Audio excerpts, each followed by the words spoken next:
from the past. Let me make sure I can get the sign on from 300 episodes ago. Coming in soon. You could talk to them. Okay, stand by. Look at that. Okay, stand by. We're about to go live on our Oh main my God. page. What's That was a horn. I liked it. The boat You're horn. good. Yeah. Let me tell you what that was. So, let me lower this. I just shared it to Harriet's page as well. So that was our very first show. Hi, everybody. This is MARiA from What's the Story? The first one. And first show. this is our first show, our launch show, our maiden voyage. So I want to thank Armed Radio and Joe Rocks. Thanks, Joe Rocks. And thank you, Jimmy, who's the producer tonight, who helped me get on all this tech stuff that I'm not so good with. And he was really great about it. So thanks, Jimmy. So we are broadcasting. Oh, all right. Now, there he is. I heard him. Oh, me. You heard me. Oh my goodness. Ladies and gentlemen, thank you, Leo. That was our very first episode 300 episodes ago. Tonight is 300. So 299 episodes ago. And we are so happy that we're still here. We made it through all kinds of stuff. And then Leo, who used to type in all this information during COVID, instead of people being live in the studio, we went remote using StreamYard, thanks to Chris Shapiro. Chris Shapiro, who was our first guest. He was also like my tech guy that knew everything. You're a brother from another mother. That's right. So we did that. And then Leo took over with our StreamYard. And we've been doing this ever since. And it works beautifully because we can Zoom people in from all over the country, which is incredible because tonight our guest, Harriet Chuck, is Zooming in from Los Angeles. So how cool is that? Now, I do want to mention also that Lori Towers, our amazing friend Lori Towers, is going to piggyback on that and join us around 9:40 when Harriet zooms out. Because Harriet not only is on our show tonight, she's also teaching a class. I mean, come on. Busy woman. Very busy. And so we're so lucky to have her. But I really wanted to get her on this week before, because there's a big night coming up in New York City this Monday night, which does involve Harriet's music as well. So I wanted to get Harriet on before all that happened. Let's say hi to some of our guests. What do you think, Leo? Oh my goodness, they're piling in. They are piling in our regulars. So now Danielle wins the award for first one in. First one in, Danielle from D's Enlightened Edits. She is a spiritual medium, a card reader, a teacher, a guide. She did my quantum session, which blew my mind. This was a while back. I highly recommend the quantum session if you have people that are on the other side that you miss and you want to talk to again. It's incredible. It's pretty incredible. And then for my birthday, I just recently had the mini spirit animal reading. Mind blowing. And I love that you have two animals that are representative of the Gemini. How crazy is that? And now I'm seeing them everywhere. So I highly recommend that you go to, oh, there you are, Leo. You are so on the ball. DAMCL Designs, Damsel Designs. Leo is modeling the damsel. D's Enlightened Edits at Instagram. She also does a little show where she does readings and talks about all kinds of amazing things. I listen to Danielle all the time. You know that her voice is also, we've talked about this, but through her voice, because she is a vessel, there are also healing properties when you're listening to her channels and to the readings and to the discussions. Yeah. I encourage everyone to go. I love when I get to talk with Danielle, when we talk as friends and we just get to hobble back and forth. It's fun. It's comforting. She's a great person. Very comforting is the best word. Absolutely. And she's also respectable that she knows, we talked about this before, the Akashic files, that, so to speak, that she may have, which are they talk about your past through many different histories and lives that remember, I mean, according to some, if you believe, we are just souls and spirit with bodies.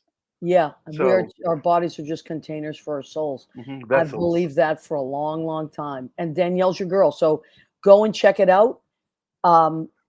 Leo is, yes, he is wonderful. So go and check out Danielle. I can't say enough about her.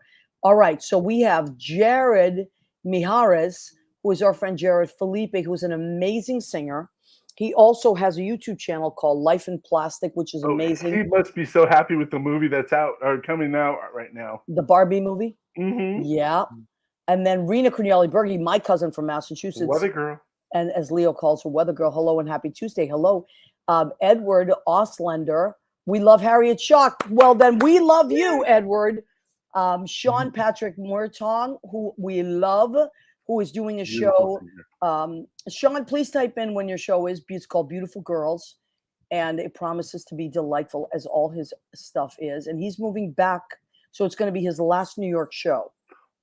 So you want to catch Sean before he moves back to the West Coast. Lori Towers has joined us. Go, Harriet. Love you guys. We love you too, Lori. And then we're going to zoom in Lori at about 9:40 so she can fill us in on more things that are happening.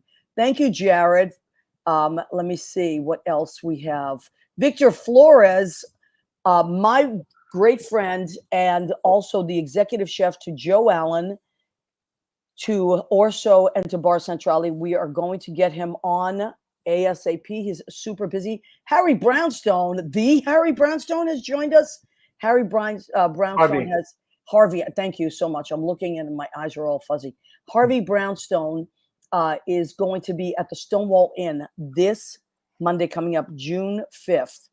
So Lori's going to talk about that. He is also an incredible interviewer and so many other things. So we're going to talk about that the second half of our show. We have a birthday shout out to give as well today.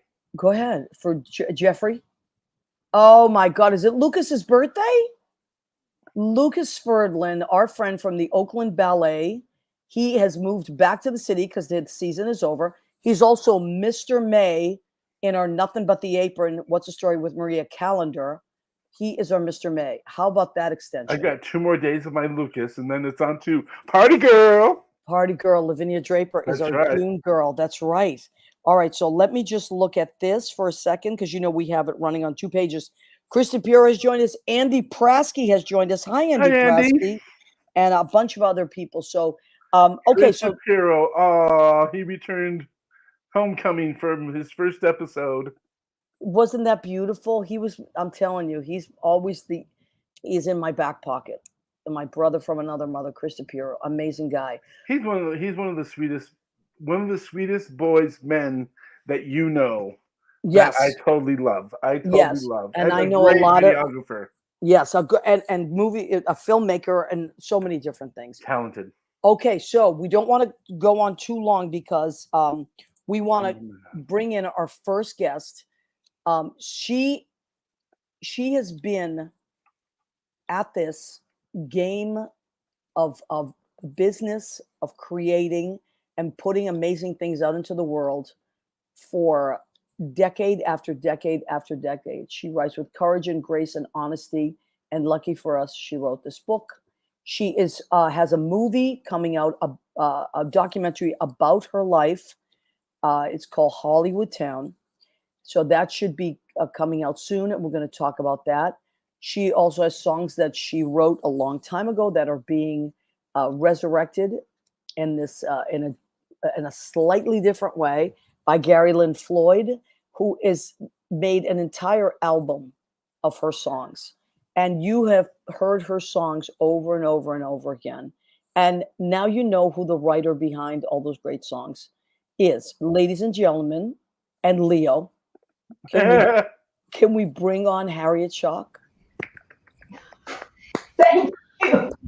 Thank you, MARiA and Leo. And now is the time my cat decided to jump up in my lap. So that's what I've got here. So. Of course. Oh, she's adorable. Well, he knows when the cameras are on. So he's such a ham. Listen, my dog does the same thing. And any minute, my dog Rizzo may appear. So we understand. Maybe they could meet. Adorable. Oh, what a cute cat. His name is Jesse, and he was named after...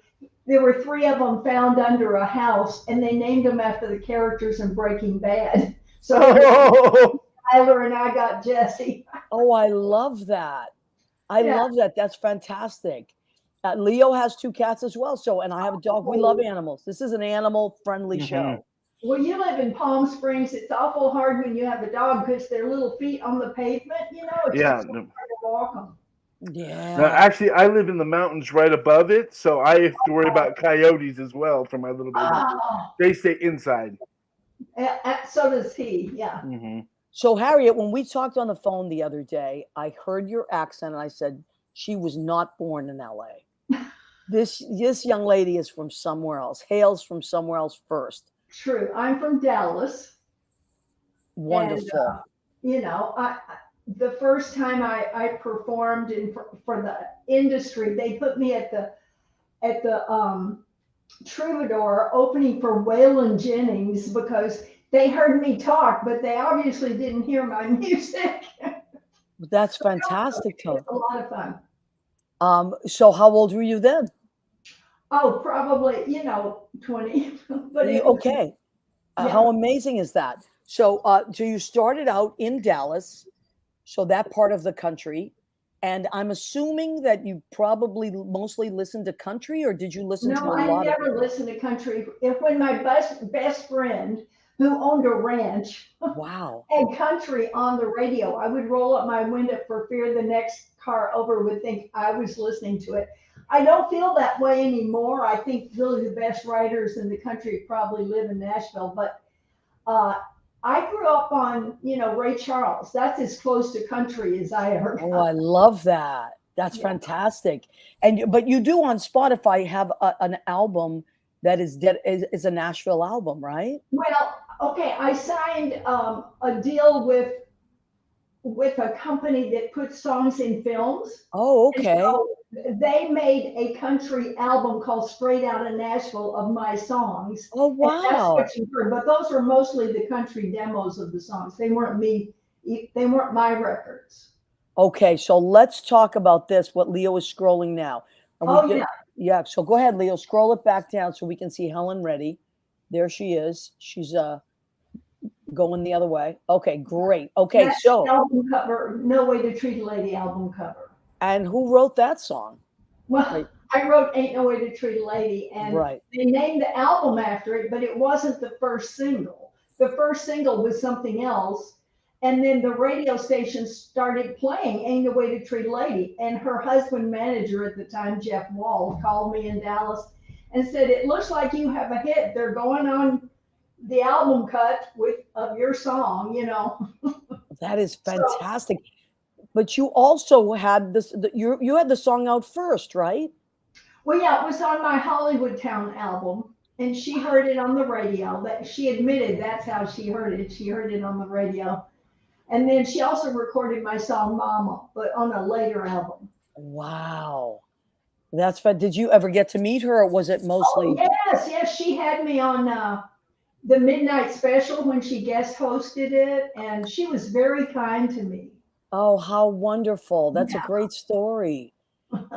So that would be like when that song is mentioned, people automatically recognize it.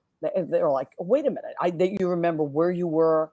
You remember what we all wore back then, what was happening. That was a real, and it was a very much a female empowerment time, I think. I think Yes. socially we were shifting in that direction. Yeah, I never thought of it that way, but because it came out after I Am Woman, people associated it with that. Really, basically, it was a love song, Yeah. But it's interesting when Gary sings the male version on his album. It's like the apology every woman wanted to hear. Wow, I can't wait. Now Gary's album is being released on June 5th, right? Yes. Yeah. Monday night, when Harvey Brownstone is being honored, he is having Gary sing the song I wrote for Harvey. Wow. See, it all happened because Tom Solari decided to make a movie called Hollywood Town, the Harriet Shock Story. And one of the perks to get people to contribute was Harriet will write a song for you. So bless his heart, Harvey Brownstone got that perk. And I interviewed him, and his story was so inspiring. There was no way I wasn't going to write that song. So I wrote I Am Yours, and Harvey liked it. And I said, Harvey, since this is a man's story. I'm going to have a man sing it, even though I sang it on this show and I'm singing it on my album. But I had Gary Lynn Floyd do the demo. So then Wow. he had Gary on his show.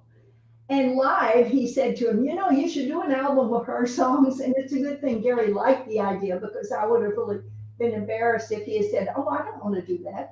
So anyway, he did a whole album, and that's what is coming out Monday night, along with Harvey's being honored. And so Right. Gary is flying to New York. He's going to sing I Am Yours live, and the male version of Ain't No Way to Treat a Lady, and a song I wrote for, oh, well, I don't want to get into too much of it and give too much away, but, there's a man named Jim Keaton. I wrote a song for him as well. That song is called Because You Lived. And it's a love story from him to Helen Reddy, who answered a letter he wrote when he was on the verge of suicide. Wow. And answered him. He tracked her down through a night watchman at Capitol Records. It's an amazing story. She answered it. They became best friends her entire career. He ran her fan club. And, and so he also went into his own career of crisis hotline. So he answers people's call for help just as she answered his. That's amazing. What a beautiful story. Yeah, so Gary's going to sing that song too, and Jim's flying in. Wow, that's a beautiful story. Yeah. I love that. And I did get to hear on your website the Harvey Brownstone inspired song, which was so beautiful and so moving. And it's true. It's, so that's going to be great. I mean, I'm just very much looking forward to Monday night. That's going to be great. And so, Harriet, I know you also teach, which, by the way, tonight you're going to be teaching after this, which is. I think some of my Tuesday night students they were made aware of this, so they may be on here.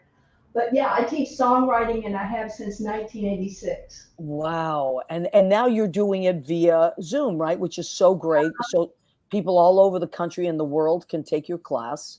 Yeah, I have people in Austria and England and everything. So it used to be around my dining room table, but that's kind of gets difficult when you're so far away. Yeah, but in a lot of ways, the world has expanded because we couldn't leave the house. We expanded in a weird way, That's true. there are some silver linings, and I feel like something like your class is it's a silver lining for sure. That you can reach people. And how long are your classes? Well, they're 10 weeks for 3 hours a week. That's wonderful. Yeah. And then I teach privately, and I teach on Zoom privately, but I have 3 classes, Monday night, Tuesday night, which is too late for the people in Europe and the East Coast. So I have a Thursday afternoon class. For me, it's Thursday afternoon, but my Austrian student, it's right before she goes to bed. Wow, that's fantastic. Yeah, and I love that. No, I during COVID, I was teaching an express yourself class for kids, and one of my students was from England, so I would start the class at 4, and it was 9 for him, 9 p.m. right before he went to bed. But so I love that. I love that lots of people have access to all of that.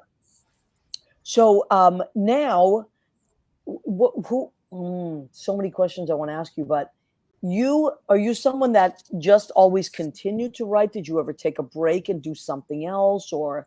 I don't take breaks. I love that. My careers are like my closet. I still have everything from that I had, 15 years ago, 20 years ago, but I keep adding new stuff, which makes, my life and my closet a little crowded. But I love everything. I don't want to give anything up. So the one thing I don't do as much anymore is, like, my book was a series of articles I wrote. Then I wrote another series of articles. I haven't done that recently, but that's the only thing I've let go of. Yeah. What's your sign, if you don't mind me asking? Are you a Gemini? No, but my father was a Gemini. And when I heard you were Gemini, I thought, what is her birth date? His is June 13th. Oh, well, that's a very big day for Italians. It's Saint Anthony's birthday. Oh, really? It is one of the most spiritual and beautiful days for an Italian family. Well, that sounds good. We're It's a pretty good much thing. German on all sides, but I'm an Aquarius. I was born January 24th. Okay, the reason I asked is because you seem to have lots of things going on at the same time, and the fact that you said I don't stop doing it, I just keep doing that's very much a Gemini quality. But Aquarians are so cerebral; they have so much knowledge. My dad is an Aquarius, so Oh, really? Mine was a Gemini. Yours you is see, okay, so it's flipped a little bit. Uh-huh. And are you someone that keeps a journal as a writer? Do you write little ideas down? Or? I do. I do, and I encourage other people to do it. But I don't do it regularly. I don't do like I had a horrible day and I really hate someone's. No, if I see something that inspires me, I'll make a note of it. And so Yeah. in that regard, I do. Yeah, I love that. But, Okay. yeah. So now the album. Oh, go ahead. Were you going to say something? Yes. I have a question, Terry. You were talking about you don't like to throw out a lot of things. I know a lot of songwriters, performers that their early songs they just I don't even hear it anymore. I don't want to, because I always think it's important so you can see where your journey was, and people always like your original songs. How do you feel about that kind of? Are you talking about do I keep old songs or do I throw that you've written that you've? Well, I'm fortunate that the first album I ever made had a lot of people were covering stuff. The Partridge Family, Helen Reddy, Manfred Mann, all these people were covering it. So I don't think anyone ever heard the songs I wrote before that album, and I don't even know where they are now. But from that album on, I've been fortunate. Yeah. And do you enjoy hearing? Obviously, your songs are done a little bit differently by everyone, right? Mm-hmm. So do you ever listen to something that you've written and someone else is doing and think, wow, I hear it completely differently now? Yes, Ledum Bulu, who sang in Roots and everything, she did an Africa, she sang the verses of Ain't No Way to Treat a Lady in Afrikaans. And it was so, it was produced by, A&M Records, what's his name? You know who I mean. I'll think of it. Anyway, yeah, it was brilliant. I never would have thought of it. When I heard it at A&M and I heard her singing the verses in African, I just burst into tears. Wow. That was quite a surprise. But you reached across the world. Like so different, like a cabaret singer might sing it so differently. I think, oh, I would never have thought of that. But right. Particularly, I'm always very happy. Yeah, well, because cabaret singers tend to be storytellers more. We had Amanda McBroom on the show, and she said she's a friend. I love her. Isn't she beautiful? She's so wonderful. I mean, what a great show that was. And when she said that to her songs are monologues with music, and that's the way she approaches them. Yeah, I can imagine. She writes words and music, and then sometimes she'll write with Michelle Browerman. She's such a wonderful writer. By the way, the producer of Ledum Bulu was Herb Alpert. Oh, wow. The guy who started A&M, Herb Alpert. Yeah, well, you know what it is? Think about the amount of time that you have been serving the music community and how many people you've come in contact with. That's a lot of information and how much has changed and all that stuff. I just finished an amazing book, which I highly recommend. It is Quincy Jones wrote a book called 12 Notes. Oh, I read it. I listened to it. Me too. God, it was so good. Wasn't it wonderful and inspiring? Yes. But as he was talking about his journey as a musician and then to become an arranger and a producer, I thought, wow, has he covered a lot of time? I know. And so to remember all that, there's a lot of people that come in and out of your life, so wow, Herb Alpert, that's amazing. Now, where do you see, I should say, do you feel songs coming in for the future, or do you have enough songs to rest and use for the rest of your life that you've already written? Songwriters write songs. Yeah. I don't expect to come to a point where I think, well, I have enough songs now. I'll become a plumber. When people say, are you still writing songs? I think, no, I've become an architect. What do you think? Well, I'll tell you something. Probably will never reach that point. The difference between those of us that are creative, and especially musicians, and the rest of the world is that we don't retire. People, I mean, I know people that I went to school with that are retiring now. I know. And I'm like, what, which is great, good for them. But when people ask us if we're retiring, we don't retire.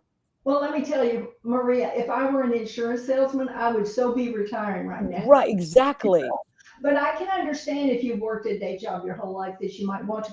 But like Desi Arnaz said, when they said, what is the secret to success? He said, live long enough. Wow. So yeah, I know a lot of people, but I've been doing it for a long time. So that's the reason. I love that. Now, speaking of which, let's talk about your documentary. Okay. Okay, so you tell us what you. I know it's coming out soon. As a matter of fact, Tom Solari, who created the idea and raised the funds and everything, just called me today and said, let's get together Sunday and look at what I have so far. So Wow. he's edited enough that I can see something. So that's amazing if you think about it. And I mean, it's such a huge job. He interviewed all these people and he shot a 2-hour concert with my whole band and me with 5 cameras. Wow. And he's trying to put all that together and tell a story. I don't envy him, I'll tell you. Yeah, that's hard work. One of our listeners that listens every week, Andy Prasky, is a filmmaker and a documentarian. And also, he was talking, he's been on the show a few times and talking about the editing process and how challenging that process is, but how important it is. So for him to take that, I love it. So he's gotten interviews, he has footage of a concert, and he's piecing it together. Wow. He did it because he was at one of my shows and he thought, I'd like for more people to know about this. And so bless his heart, it's really magical that he has put this together. And it's mostly about the songs. It's not really my life story and some tragedy that I survived. It's not one of those. It's I'm a songwriter. I'm a singer. It's the story of the songs. Yeah, I love that. It's called Hollywood Town. And as soon as it's released, Harriet, I hope that you'll let us know about it so we can. Oh, definitely. It's Hollywood Town, the Harriet Shock Story, because Hollywood Town was the title of my first album. So he named it after that. I love it. And you have 6 albums, is that correct, or more? I have 8. I'm working on my 8th album. Wow. Wow, that's amazing. Not counting that thing you saw that was country songs. That's not one of my albums. Okay, because I saw it listed on Spotify and I hadn't seen it before. I know. I thought, because I really like your website. It's very thorough. Yes, Randall Michael Tobin made that website. I think it's really good. Yeah, it's really good. And that's what I was looking at. And then tonight, while I was getting ready, I popped Spotify on. I said, let me see what they have for Harriet. And then I saw the Nashville. So I thought, I didn't see this album before. But it's interesting how they will group things together. Well, they're my songs, so they just got confused. Yeah, but they're your songs, so that is a big deal. And that's why I asked you about the influence of country music as growing up in Texas. I thought, well, maybe that, but your other stuff is not necessarily country at all. It's pop. No, it's not. Yeah. I mean, it's country in that it tells a story that you can understand and it has a melody you can sing. Yeah, absolutely. So it doesn't have a twang and it's no. Are rarely mentioned. Yeah. Now let me just some of our guests that have joined us tonight. Let me just we've looked at this page, but also I'm looking at another page. Michael Vaccaro, who's an amazing actor. He's out in the LA area and he's in everything. John Savino, my cousin in Massachusetts, who I know is a huge music lover. Teresa Sario is watching. Rick Khalif is watching from New York. Aaron Lee Battle, an amazing New York singer. Amazing. Cabaret singer. Lynn Culpepper is watching. Hector Garcia is watching in Miami. So we got people all over the place. And Sean Patrick Murtaugh, to answer your question, yes, you can be a calendar boy. Harriet, I have a calendar called the Nothing But the Apron calendar. Yes. And what it is because we have merchandise, of course, and one of them is an apron because I love to cook. And one of our guests, Michael Vaccaro, as a matter of fact, that had popped on one night, bought an apron and took a picture of himself with nothing on but the apron and posted it on Instagram. Well, a flurry of naked men in aprons happened after that. And there's one of them. So now we put them in calendars. So I love it. It's fantastic and it's fun. So yes, absolutely, Sean, you can be one of our calendar boys. That's hilarious. Pick a month, and believe it or not, half of the next year is already spoken for, but you will have a place in that apron. So get your nakedness ready, and here we go. All right. So Harriet, when you work with students teaching songwriting, have you ever had students that have never written a song at all before, or do you have to have some kind of? I have, but it's interesting because most of my students are very experienced and they're even more thrilled to get these steps because it exercises every muscle of songwriting 1 a week until they have a way of writing a song beginning to end that makes every part of the process easier and makes the muscles stronger. Now, if you've never written a song, I don't have any bad habits to break. Right. So those people end up with a song that's better than some people who've written for 10 years, but they don't appreciate the system because they've never tried it without it. Right. So I like having, experienced people. Let me ask you, MARiA, did you see that question the woman asked about, I would like to know if you ever woken up and written a song that came to you in a dream? I didn't see that question, but how wonderful that you did. Go ahead and answer it. Well, I haven't awakened in the morning with, like yesterday in my mind, like Paul McCartney did, but I have started a nap. And, Quincy talks about this. He has his entire team writing when they're half asleep because there's something wonderful about when those waves take over. But I woke up from the nap and I had the first 4 lines of a song, which is on my new album called My Now. And I just got the pictures of a lake from my childhood and I got the whole thing. I didn't have the melody, but I did have the words. And that's the only time that's ever happened to me. But I've tried taking naps ever since, but it's never happened but once. Yeah, it's funny that you talk about that process. I just recently heard someone, I read it in an article somewhere, I can't place where it was, but that is exactly the way this particular person wrote in that half dream state, and kept a journal by their bed. Now, Andy Prasky asked, how did dance? But by the way, I love that song. It's so beautiful. I have to say that one of my students, Ron Troutman, was in my class and he was developing that lyric. And I helped him. Well, my relationship with my father was very positive. He had something that wasn't quite as positive. So I asked him to make it more positive, and we kind of shaped the very last part of it. And then I said, I want to write the melody. Wow. He wasn't sure he wanted me to, but after I wrote it, he decided that was okay. Yeah. And so, it's an important song in my catalog. Thank you for asking about that. Yeah, that's a beautiful song. I mean, so many of the songs are beautiful, but that is definitely was a standout for me as well.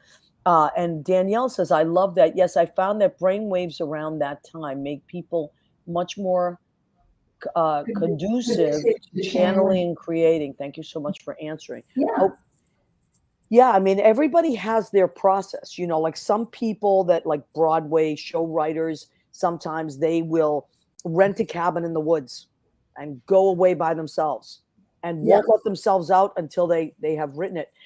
Elton John and Bernie Taupin used to do that. They used to go away for the weekend together and say, we're not returning without a full album. They would write the entire album together. Yeah, well, Bernie wrote the lyrics first, you know. Yes, that I know. Yeah. But I did write a musical with Diane Ladd. I want to mention it in case she's listening. You know, she wrote this wonderful play, and she came to me, and I wrote the songs, and, you know, we're still trying to get it up and out. But we went to the Actors Studio in New York and put it on its feet for a minute. That's fantastic. But it was wonderful working with her. She's such a wonderful person and writer and actress. Well, what I'm hearing from you is that that you are able to and enjoy writing with different people. Well, I rarely collaborate on songs, except during the 80s when I was signed to Joe Bet, which is Motown's publishing company, with someone else, an Israeli composer named Misha Siegel, who's wonderful. And I wrote a lot of songs with him. He would write the melody first, and then I would write the lyrics. And we wrote songs for film and TV shows. The New Adventures of Pippi Longstocking, which a lot of people grew up with, and children come up to me and sing the song. And, well, Jakers, I didn't write with him, but yeah, Pippi Longstocking and The Life and Adventures of Santa Claus, and a lot of projects. The Secret Garden. Misha Siegel is a wonderful composer. He didn't write that, but he is, you know, just, it's wonderful to write with him. But most of the time, and all the songs on my new album and most of my albums, I write by myself. It's just easier because I know what I need. Yeah, and you're right there. You're a one-woman show, so you can do it. You know, some people prefer to write with other people, but I find it so encouraging when people do collaborate, because I feel like, you know, you're open to it. Oh yeah. You know, and I love that. Songs you'd never write otherwise. Right, and I agree 100%. Okay, so now I'm going to ask you, I always ask this of my guests, because this is a show about creativity, and I always say that the reality of living, thriving, and surviving as a creative person, and you demonstrate that wholeheartedly. So what would you leave our guests, the listeners and viewers, with something encouraging about staying creative?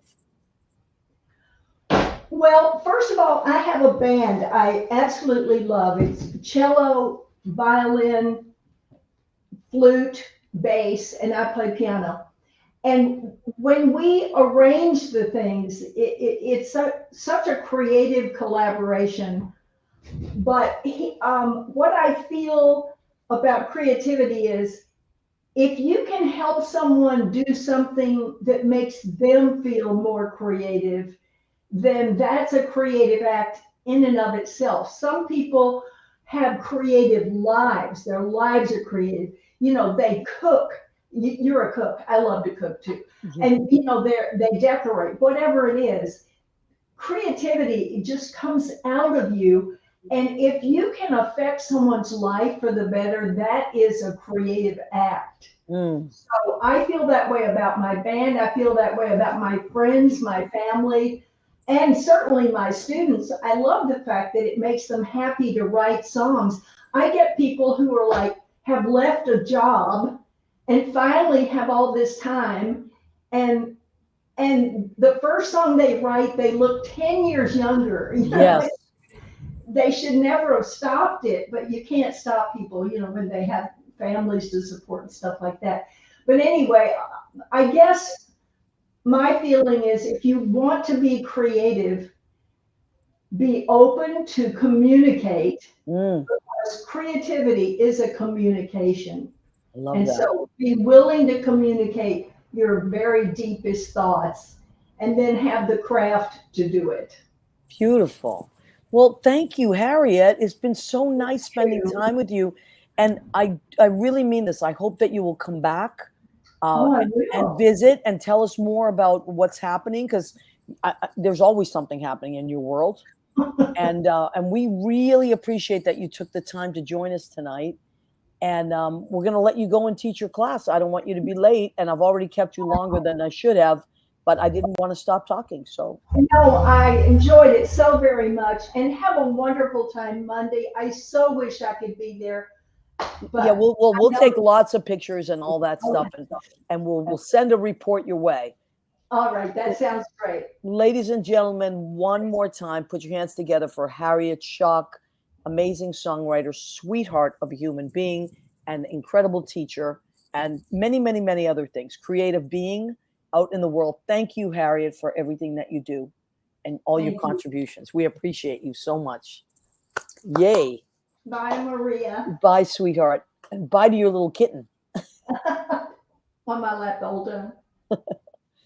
Okay, so that is, wow, that's where we're at. I didn't want to stop talking to Harriet, but I love it that she was nice enough to join us, and she's teaching a class in like 10 minutes. I mean, how great is that? So let's just catch up with our guests.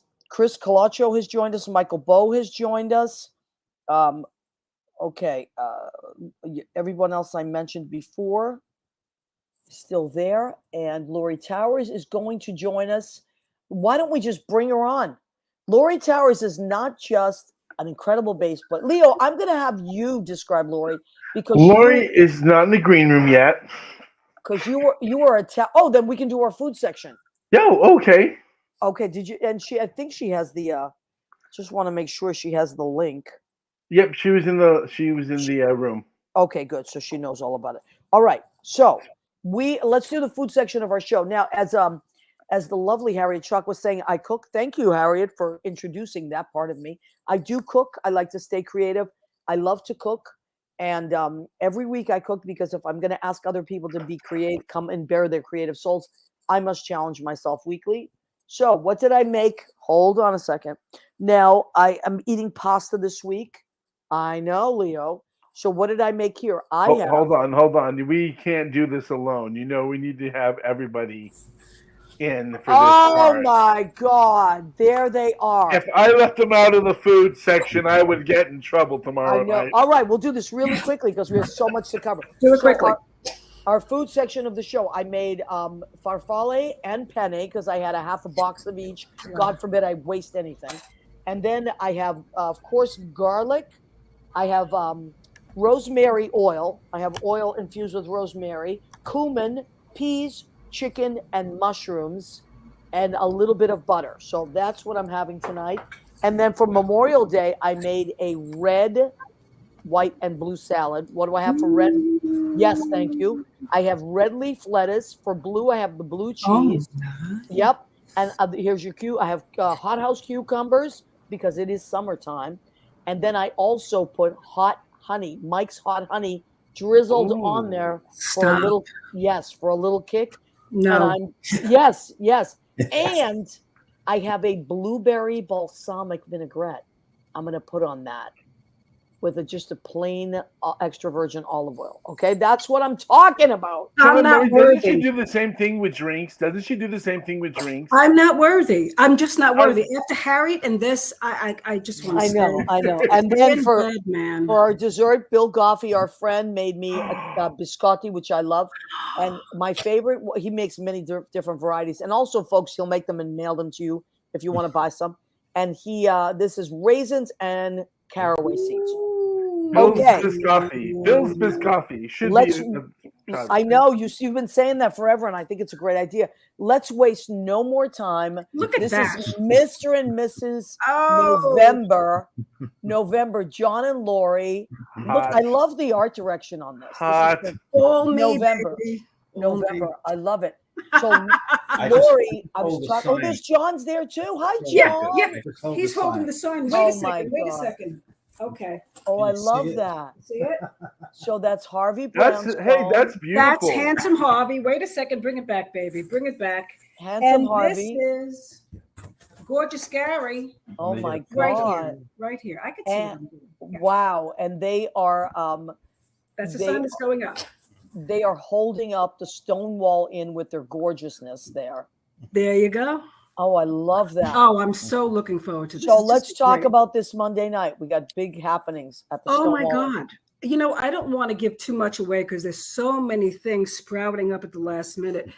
But I like to think of this as not only bringing Harvey in front of the American eyes, it's kind of a thank you to him for representing us, for marrying over 3,000 Americans before we thought it was okay to do it. So he was marrying people in 2007.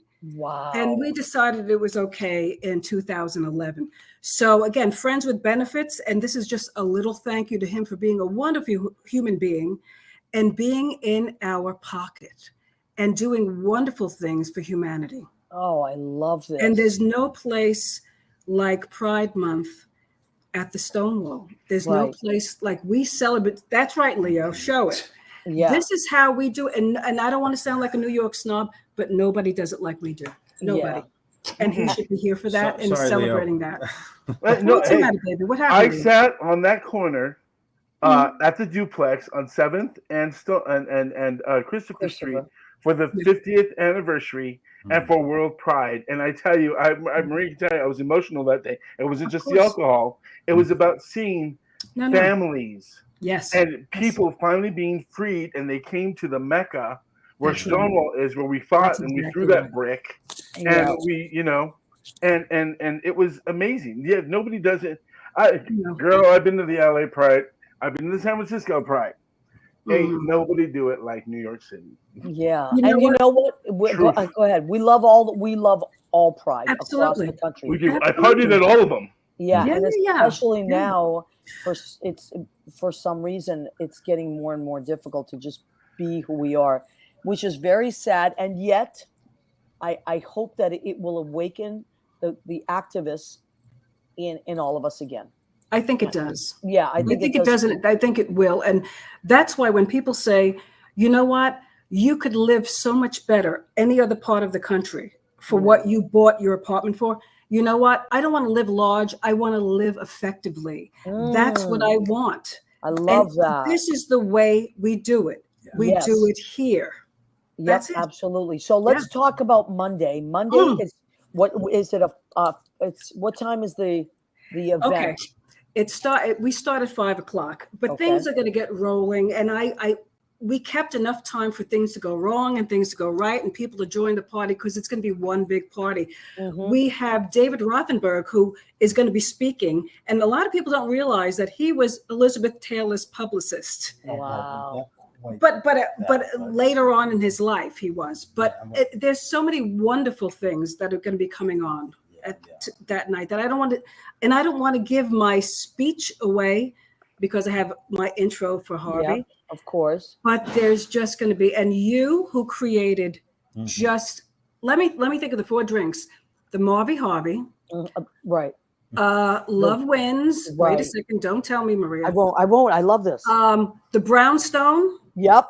And Justice for All. Yes. Yes. Oh, thank you. Yeah. So. Oh, come on. Well, listen. When Lori Towers says, "What do you think about creating a cocktail menu?" You step to it. Oh, baby doll, you always do. I was very inspired by Harvey, and so it was easy. You know, it was easy, and we'll get to thank him. But now, is it open to the public, or is it just? Absolutely. I love that. You know, Gary and I were talking. Gary, Lynn Floyd was speaking today, and he was coming up with different things. He goes, "We're going to have a lot of people there." I said, "I don't want to see the pretty MARiA's face across from me. I want to see a sea of heads." Yeah. That's what I want for this night. And it's really, I have a feeling it's going to be that. Yeah. And what a way to kick off Pride Month, right? It's the best. It's the best. And at the Stonewall of all places. Yeah. So it's going to be wonderful. Okay. So if you are in the area, we hope that you will stop by. And there's so many trains right there. You have the number 1 Christopher Street stop station, or you can get off at 14th Street and walk down. Then you have the A, B, C, D, E, F, F. and G. Yeah. Stop at West Fort so you can get out there. And it's 5 to 9. Mm-hmm. And then Yeah. we have a show after that, and you can certainly stick around for that. Sure. But it's going to be a wonderful night, and we're very Really much will. looking forward to it. Yeah. And and come drink some drinks, listen to some amazing stories, and be inspired, and take some pictures. Yeah. It's going to be really cool. And we don't. What I always am so in awe of is that we are living history now. Like someday we'll be able to say you're not going to believe where I was when this happened, or who I got to meet, and Harvey's one of those guys, and Gary's one of those guys, and you two are amazing. Thank you. Come on, I love introducing you to people because people thank me afterwards. Like at my birthday, and everybody's like, what oh a time that was. That was fun, right? Yes. I love them. Oh my God, they're so cool. They're so No, your friend was so nice that we met. Oh, Terry Ross. They met Terry Ross. Wonderful. And you would love her husband, Steve. He's an old drummer from way back. He's an accountant. She was saying, right. But he's Harriet and I were talking about tonight about like some people, they do their jobs they do, but they're always creative. And Steve's one of those guys. And Terry's an amazing jewelry designer. So, and singer and things like that. Okay, so we have 5 minutes left to our show. I also want you two to talk about your radio shows because you are I call you music historians. Oh, it's really him. I just make quips and tell him when to stop. Is he the guy? Is he the one that does it? And you know that, Leo. You know what I'm talking about. And Leo is like you both are a plethora of history. You both. Yeah, so much. Like, listen, they have Swifties that go to this. Now they call them Swifties, right? Taylor Swift. But you are like a Towers Pietro kind of like rabid fan, right, Leo? I mean, we all are, but Leo is like a groupie. I love him. I'm a groupie. I'm a groupie now. Definitely a groupie. He's really lovely. Leo writes in on the comments board, but he's in good company. We've got Jill Croson, the singer songwriter, also writing the Bush in. Tetras. Everybody's there, which is really nice. George Wallace is makes an appearance. They take things that I listened to in college and you bring them back. The other day you were playing some poetry for me that as a cool hip kid in college, I was like, yeah, I'm listening to this. And you brought there's a couple of things that have come and it just takes me back and reminds me. And I'm like, oh yeah, that's right. I remember the anger. I remember the fire of this piece when I was younger. I have to keep remembering it. And a lot of the poetry, like you said, Maria, it's being a little difficult. It's coming back again. What we said 30 years ago is 40 years, unfortunately, we're having to repeat. But the words are there. The samples were set for us. Exactly. And you guys do a great job of reminding us that with all the music and the... Thank you, Leo. Thank you. Man, Ramon, when you guys start with the Ramones, I'm always like, yeah.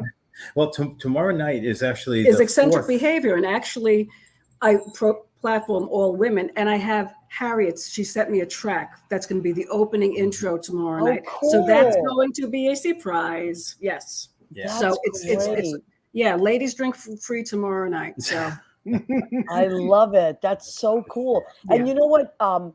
To go back, in a weird way, sometimes you have to go back to just remember where you came from. I agree. There are generations and generations that they kind of sort of know that there was some history with something somewhere, but they never lived it. And then all of a sudden history, of course, as we know, as people that have been around, it does repeat itself.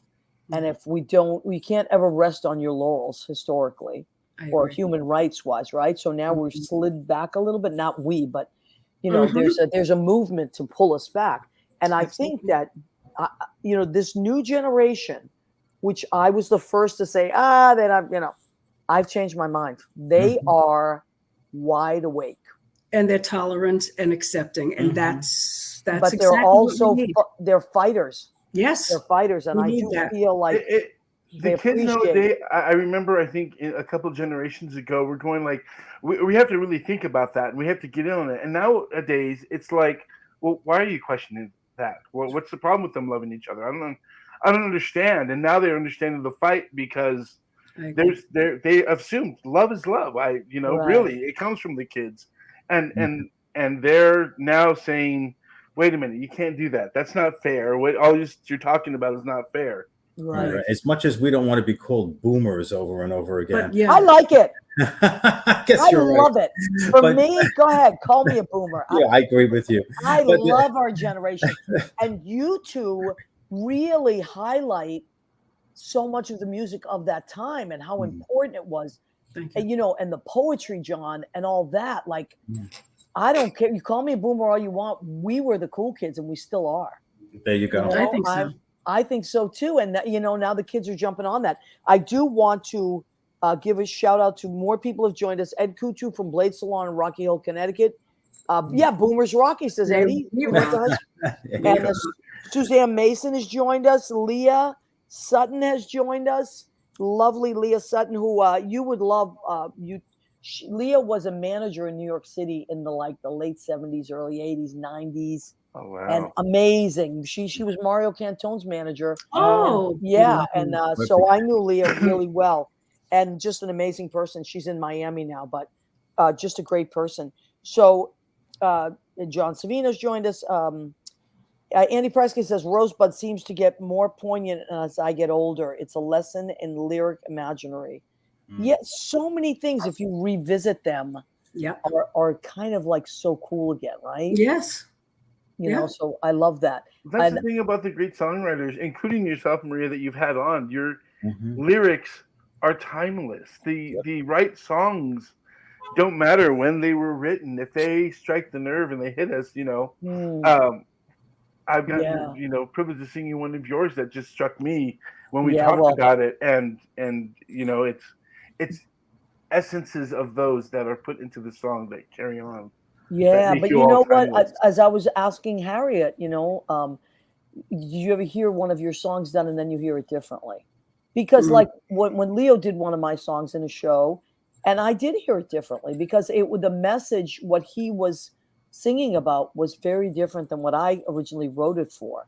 But I heard it. I was emotional listening to it. Yeah. As I'm sure Harriet gets with her songs, because you're like, oh, wow, you know, like there's a new spin on it and I think Gary is going to do that on Monday night. He's going to, you know, do Ain't No Way to Treat a Lady from his point of view, which is so amazing, right? It's a very interesting spin. And, you know, that's the beauty of it. I love the fact that I'm Yours. It certainly is an anthem for coming out, but I was listening to it over and over again. And you know what? That dialogue that we have with our parents, disappointing them, I think everybody could relate an aspect to that. You know what? Absolutely. Yeah. There is a saying that says, if you're hysterical, it's historical. Meaning, if you have a super charged reaction to something, it's because it comes from your childhood. That's exactly right. You know, and I love that. And just so many things like that we can't you can't deny, you know. And then there's a line from the Larry Kramer play. I'll think of it in a minute. But one of the lines in it is this gentleman, he loses his lover to AIDS in the story, and the mother has come to town, and she's always judged their relationship. And the lover says, I wonder how many of us live in this godforsaken town because we were afraid to disappoint our parents. And you know, it always gives me chills because so many people had to run away, you know. And so when I listen to that song, you know, I'm Yours, it's very emotional, you know. I think most of us will identify with that. So sure that's really beautiful. Okay, so I want to thank John and Lori. Thank you, darling. Oh my God! I listen. I was thinking today. I was going to text Lori back about something, but I was driving over the GWB, and I said, you know what? I'm just going to call her and see. I saw your pretty face on my phone. No better way to start the morning. Oh my God! Thank you, honey. And I thought, you know what? How cool would it be if she came on and told us what's happening Monday night? Thank you, John. You're like an extra bonus. Yeah, I'm a hanger on. That's I love that. Yeah, I love that. Why not? You hang around with cool people, you know. Yeah, you get so that's good. We keep good company. You really do. I love it. Okay, so thank you. Sean says, great show. Congratulations on 300. Yes, this is our 300 episode. We're so excited about Congrats. that. Wow. We want to thank everybody that listens every week. Remember, you can find us at Spreaker, Spotify, and iHeartRadio. In podcast, our friend Jim Bell does all that for us, and we appreciate him. So we want to thank him. Leo Rodriguez, what would I do without my sidekick? How cute is he? John and Lori, we want to thank well, we'll see Harvey on Monday, but watch. How do people watch Harvey's show? He's on YouTube, Harvey Brownstone interview. So just Google that; it takes you right to it. And I've watched a bunch of them right there on the page. Who hasn't been on his show? I mean, come on, wonderful. That list is amazing of the guests that he's had. Yeah. So he's go wonderful. To YouTube and check out Harvey Brownstone interviews.com. Yes. Okay, and Leo, thank you to Harriet Schock, who is speaking of Harvey. Yeah, one. He's there. And thank you, Harvey. Says, thank you, Maria and Leo. We're very excited to. Come on. So we will see Harvey on Monday. Thank you, Leo. Yes. Thank you, Lori and John. Thank you, Harriet. Thank you, listeners. We love and appreciate you. Good night. Good night, baby. Bye. Peace. Let me end this.